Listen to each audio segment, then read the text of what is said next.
Hello everybody, thanks for tuning in.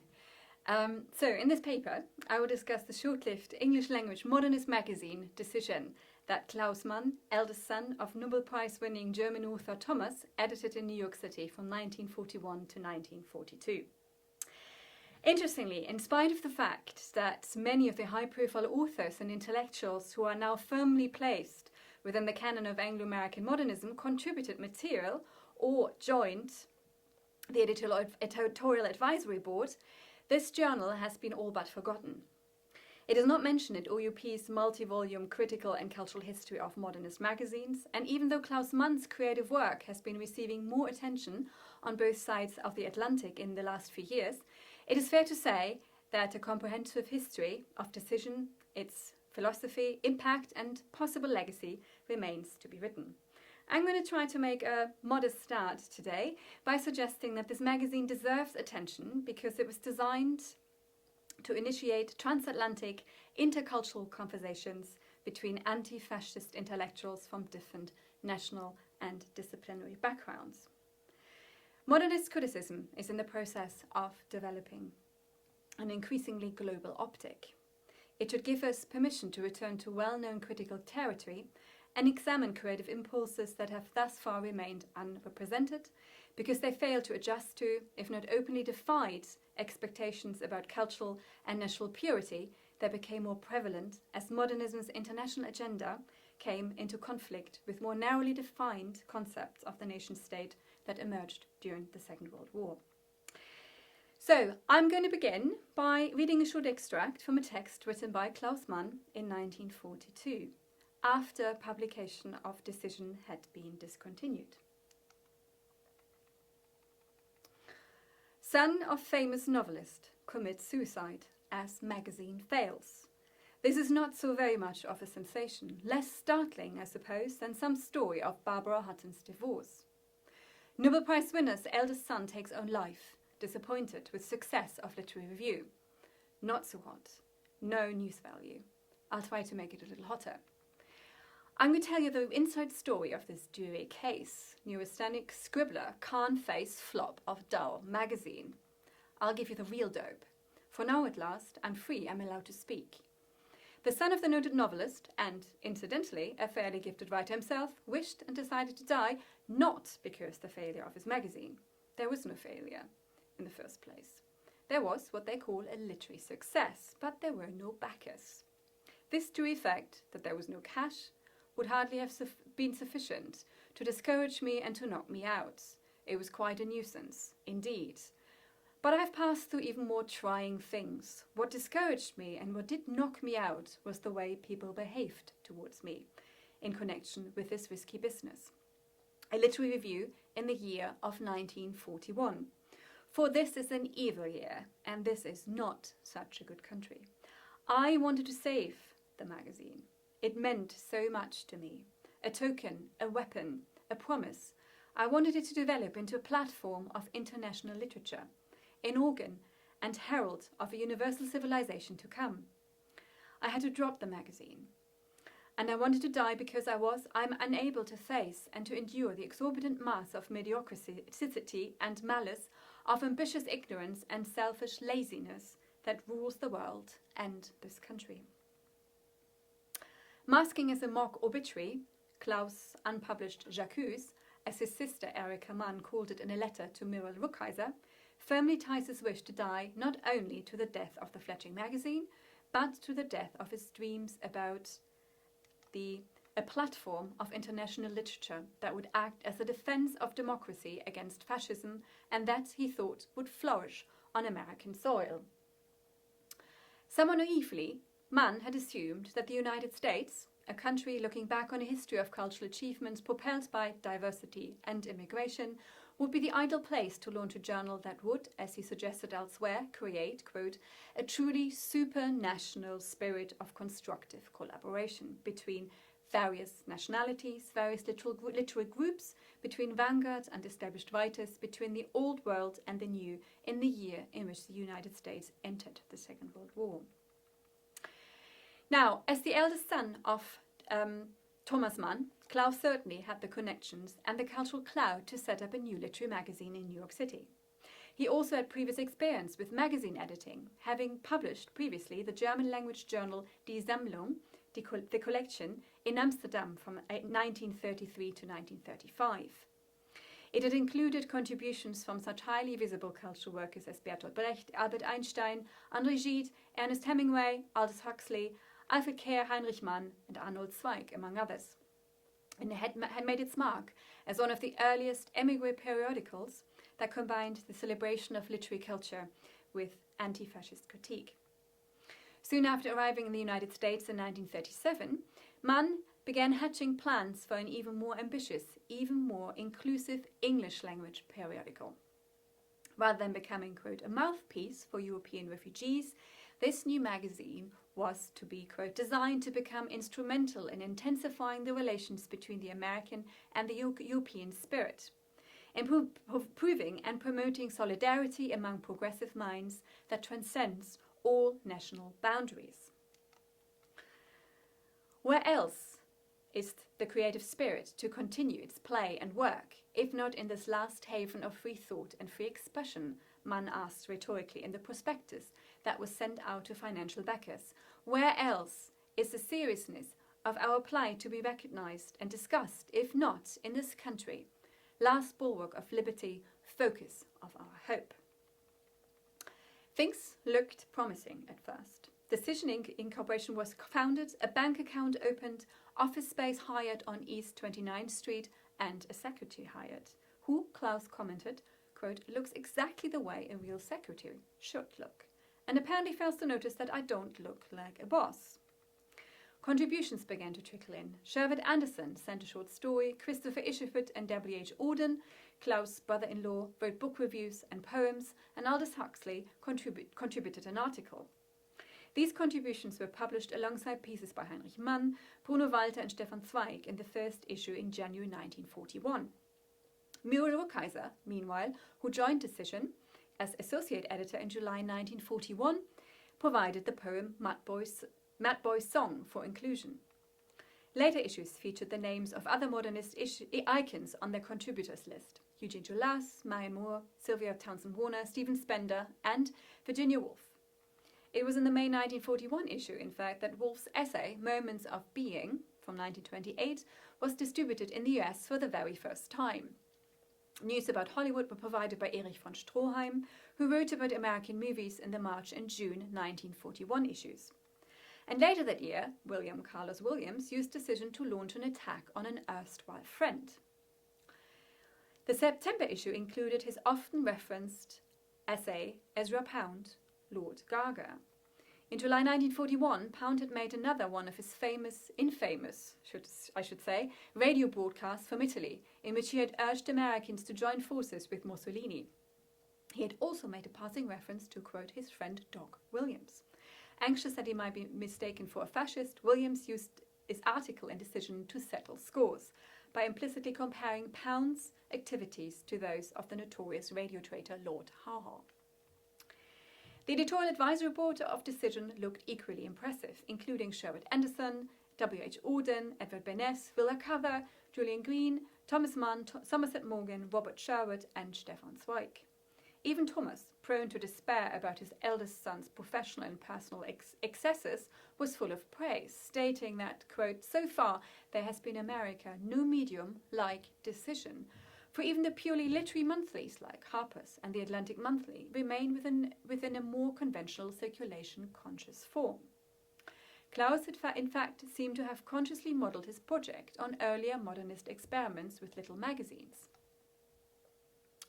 Priced 35 cents per issue, Decision had a circulation of about 5,000 copies, and the magazine's business papers in the Beinecker Library reveal that by December 1941, about 2,000 copies of each issue were sent out to paid subscribers. Newsstands and specialist bookshops were supposed to distribute the remaining copies. Advertising was sparse. Early issues promoted publishing houses, for instance Random House, Alfred Knopf, or Viking Press. They promoted other magazines, The Nation, Aufbau, The Kenyon Review, twice a year. They promoted the Book of the Month Club, a local gramophone shop, and a language institute, as well as an arts and crafts school for children located on Washington Square. Even the Bedford, the hotel which had been Klaus Mann's home since he arrived in New York City, was given advertising space in the February, March and April 1941 issues. Needless to say, therefore, this advertising strategy, resembling that of the Little Review, is reminiscent of a coterie project, situating Decision within a closely knit network of established artists, cultural institutions and local industries whose interest its editors hoped to arouse. Paradoxically, however, Mann articulated a vision for a journal that was decidedly more inclusive. In his April 1941 editorial, he announced that Decision, deliberately creating a dialogue between arts and politics and between US and emigrant contributors, was meant to bring the most urgent thoughts about the contemporary moment to the attention of readers beyond the usual subscription list of the little magazines. Naturally, he wrote, it would have been much easier to be purely ivory tower, or purely political, wholly refugee or wholly American, a little magazine or a calculation-conscious commercial venture. We have chosen a synthetic task. While we do not want to be journalistic, we must support a definite point of view. We must be comprehensive, yet objective. Inclusive and expansive, Decision was meant to be a forum for honest and robust discussions amongst the most significant political thinkers and cultural workers of the time. In order for this to happen, Mann experimented with different presentation styles. In March 1941, for instance, Decision included a symposium section, inviting hand-selected contributors to express their, at times conflicting, opinions about the questions, have the films a pedagogical mission? A topic of critical interest at a time when Nazi propaganda had appropriated the medium for political indoctrination. Later issues contained anthology sections. Starting in the June 1941 issue with an international anthology, this part of Decision was designed to bring into dialogue the work of authors from different cultural backgrounds, or to make US readers aware of the cultural work performed outside of the North American sphere. A Latin American anthology and English wartime anthology in May and September 1941 were followed by a German and French anthology in the October and November-December double issues. Collaboration across national and linguistic borders was another central concern for someone with Mann's cosmopolitan leanings. In March 1941, the March 1941 issue contained an editorial in which Mann pointed out the, quote, importance of organs such as the New Statesman and Horizon for both morale in Britain and public opinion in the United States. In the same editorial, he called on British governmental institutions such as the Ministry of Information to support editors in increasing, quote, the circulation of these magazines, or at least to protect them from imminent collapse. Indeed, his appeal to Mr. Duff Cooper, quote, to appoint an editor of Horizon or some other representative to organize a branch of their publication and periodicals of a similar kind in the United States, provoked a caustic response from Breyer, who wrote in Life and Letters that, quote, the editors of Decision appear unaware of a great deal of work that has been accomplished in all of the arts in England during the last 10 years, probably because most refugees writers cross directly from the continent. Mann's suggestion that, quote, the Ministry of Information should assist the New Statesman also raised eyebrows, prompting Breyer's statement, quote, assistance the New Statesman certainly needs, but scarcely perhaps from that quarter. But Mann's editorial also produced a letter of thanks from Cyril Connolly, who offered to help with reprinting literary magazines and Decision that were first published in Horizon, and who also noted, quote, that the ideals of Decision are much closer to us than are a great many activities here. Both magazines, it should be stated here, resembled each other in being nostalgically defensive of a concept of culture that was now under threat by war and totalitarianism. Indeed, an earlier newspaper reviewer noted that the first issue of Decision was, quote, ghostly and nostalgic, largely composed of sad reminiscences, tortured verse, confused self-questionings.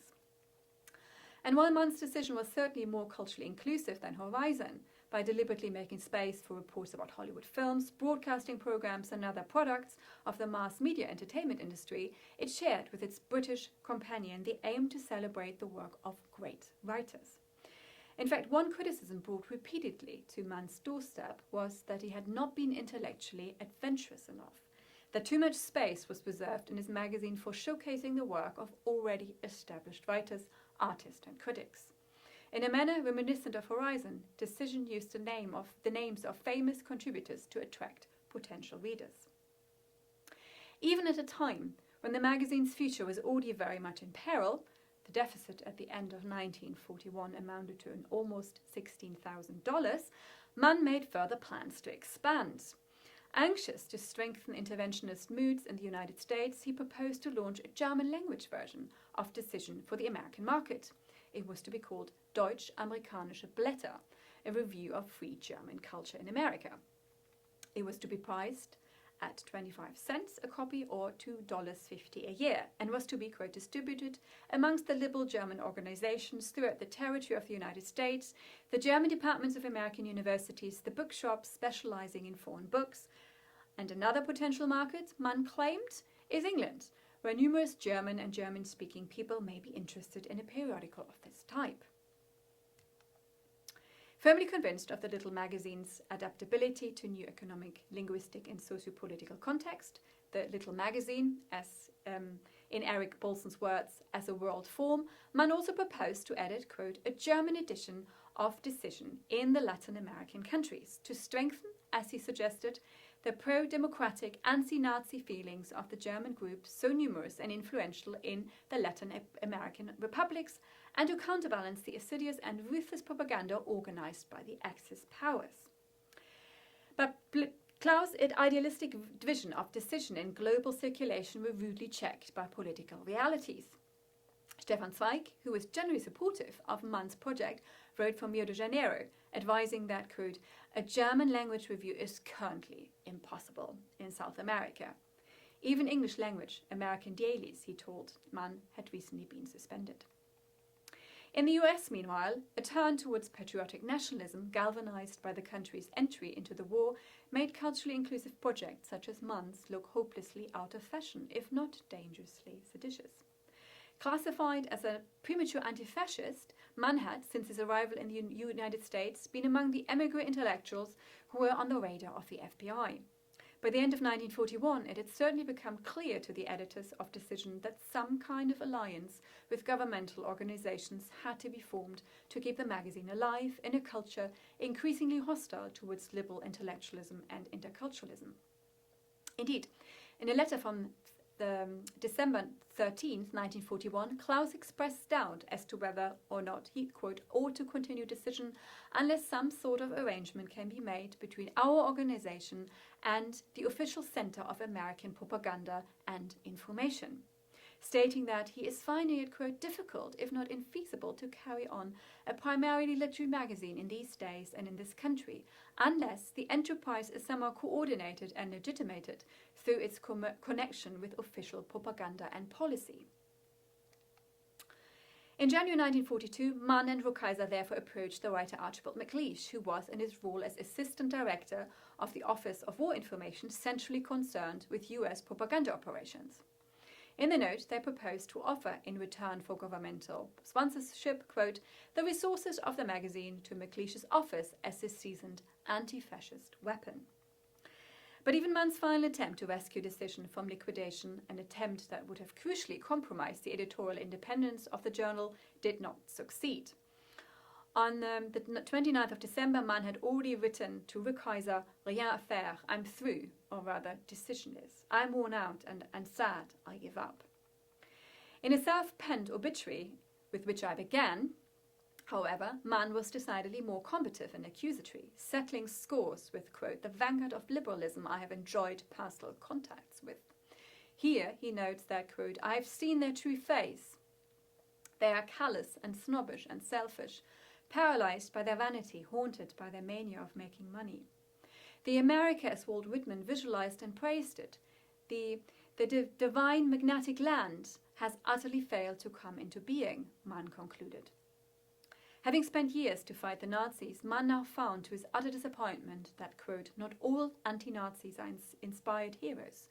Many of them, he declared, are neither heroic, nor do they have much spirit. Mann tried to establish his transcultural anti-fascist magazine in the US in the year in which the term the American century was coined to describe what he considered what was considered America's obligation to exert its cultural and political influence around the globe. While Mann had hoped that his project would sit squarely within a vibrant, inclusive US cultural landscape, Decision and its emigre editor were considered irrelevant, potentially troublesome interlopers in a year in which national interest demanded an overhaul of American cultural politics, and in which a decidedly more Anglophone focus emerged in debates about canon formation. Not coincidentally, perhaps, it was also in 1941 that F.U. Matthiessen published his monumental study, American Renaissance, a field-defining work that firmly established an English language literary lineage for US literature. Scholars today might want to keep examining how much we are still working within the legacy of these attempts to structure the cultural field of the mid-20th century. The history of Decision, I want to suggest in conclusion, isn't unfinished simply because Mann's project was prevented from flourishing, although this is very possible the line he would have taken. Rather, it sheds light on the unfinished business of examining the processes of canon formation that continue to affect the scholarly work we do today. Thanks very much.